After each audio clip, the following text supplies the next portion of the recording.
Hi, hi, Miss Highway. Hello. So I'd like to interview you about your opinion about Frederick Douglass and his newspaper. Yeah, so does Frederick Douglass, do I think what about Frederick Douglass in his newspaper? He's like anti-slavery, Mm-hmm. and what's your opinion about his Oh, so point do of I view? support him? Yeah. Yeah, okay, so I guess if I'm once again a person from the North, you look at Frederick Douglass as this, leader in the abolition movement, this rising leader in the abolition movement. And he has a significant position because he was previously enslaved and is now a freed man, kind of telling his own personal experiences, which has a lot of value to the abolition movement as a whole. And I think even on top of that, Frederick Douglass is making an argument that is not only demanding immediate emancipation, but he's going kind of a step further and he's saying that there should also be immediate equal rights as well for Black people. And so this is kind of going a step further than kind of the abolition movement at this time. Now, Frederick Douglass, he's going to spread a lot of these ideas through the North Star, a newspaper, really kind of showing how media at the time is very influential. People are going to read Douglass's ideas, and really it's going to help to expand the abolition movement.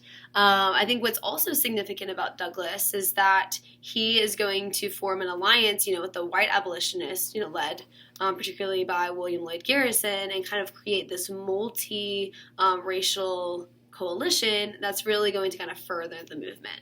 And so I think Frederick Douglass has done a lot of really positive things for the abolition movement, and I think that his ideas are really kind of important in, bringing in a wider audience to the ideas of ending slavery. Okay. Thank you. Hi, hi, Miss Highway. So, what's your opinion about the Kansas-Nebraska Act? Yeah, well, as someone, from the North, I'm looking at the Kansas-Nebraska Act, from a perspective that it really is the first test of popular sovereignty. And kind of this is a popular argument that's been going on that we should allow the people who live in a territory to decide if slavery is going to exist in that territory or not. And for me, since this is kind of the first real test, it's really proven to be a failure. The popular sovereignty argument is proven to be a failure because, as we see, you have people from outside of the Kansas territory coming into Kansas trying to persuade that election, and really has caused a lot of violence and hasn't really led to a clear decision on the slavery question. I'm also a little bit upset as well that it essentially overturns the Missouri Compromise of 1820. So as a Northerner, Stephen Douglas's plan really has been a failure, and I think another step leading to an ultimate war. Okay, thank you.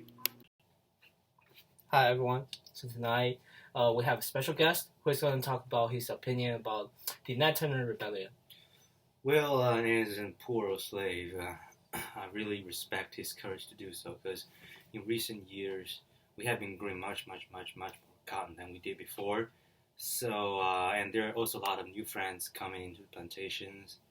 I don't know why. Probably those whites are afraid of such a huge, population of us. They're just setting lots of new rules and unfair policies to limit our rights. We cannot marry our lover. We cannot say something as a jurisdiction in the court. That's really unfair for us. And also, I'm getting used to, beaten by my master, or just getting lashed by those metal sticks by any whites who just hate us. And a lot of us are really angry about this, but we're not dare enough to revolt openly. We can only do some sneaky things, such as lying to our masters, because we know open revolt is gonna really lead to some serious consequence. We might die. We might get seriously punished or kicked up. So, but Mr. Turner did it, so I really respect his courage.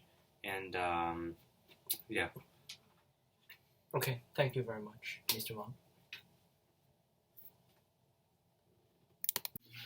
Hi, Mr. Newman. Hi. So, what's your opinion about the Liberator newspaper? Liberator newspaper. Interesting, because it is a newspaper that criticizes the institution of slavery, yes?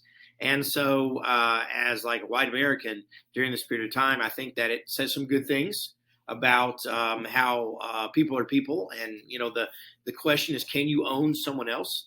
So I believe it has some interesting thoughts. I know that people in the South are not happy about it. because they feel that it misrepresents them and misrepresents their system of slavery. They would argue that, this is the basis of our economy. They would also argue that slavery's been around for thousands of years. It's even in the Bible. And so why are you criticizing slavery now?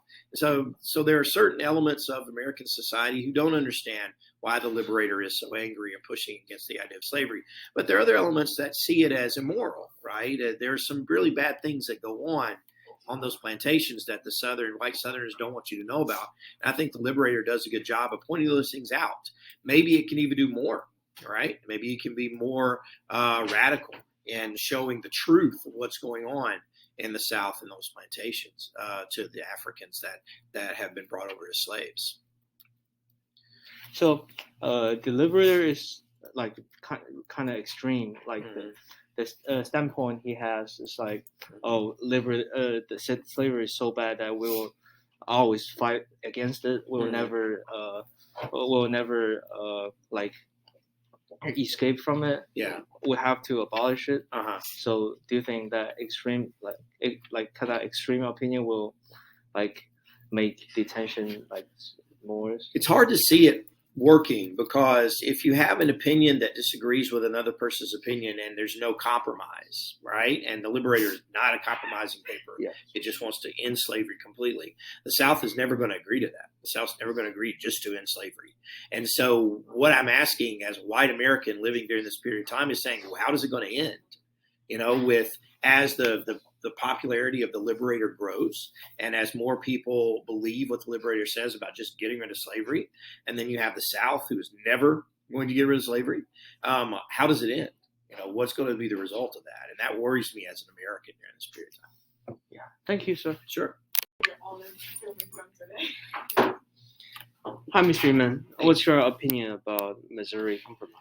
Well, I think the Missouri Compromise is going to be trouble for the United States, because you have some people who wanted to stop the expansion of pro-slave states, because the only part of the United States that needs slaves is the South, the Southeast, right? Because they're the ones with plantations. And so the only reason that the southern states want to expand slavery is not because they're expanding the plantations. It's just because they don't want to be outnumbered when they vote in Congress.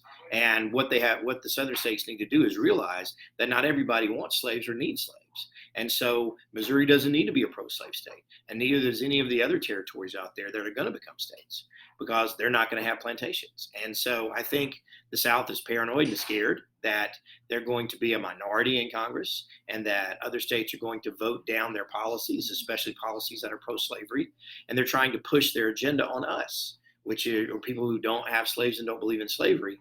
They're going to push pro-slavery into the West where it doesn't belong. And so I think that that's an agenda that they have that doesn't make sense for the future of America, because there aren't going to be any cotton plantations in Missouri, because Missouri can't grow cotton, right? Why would it need slaves? So it doesn't make any sense to me as an American citizen. Do you think there will be conflicts because there's a pro-slaves, they're all kind of extreme? One have a strong belief that slavery is bad. Another side, they have they like slavery.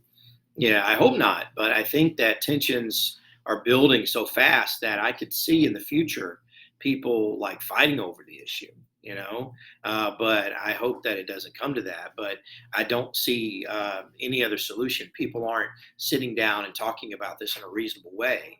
They are trying to push their ideas against each other, and no one is listening to the other side. And I think that eventually could lead to violent conflict,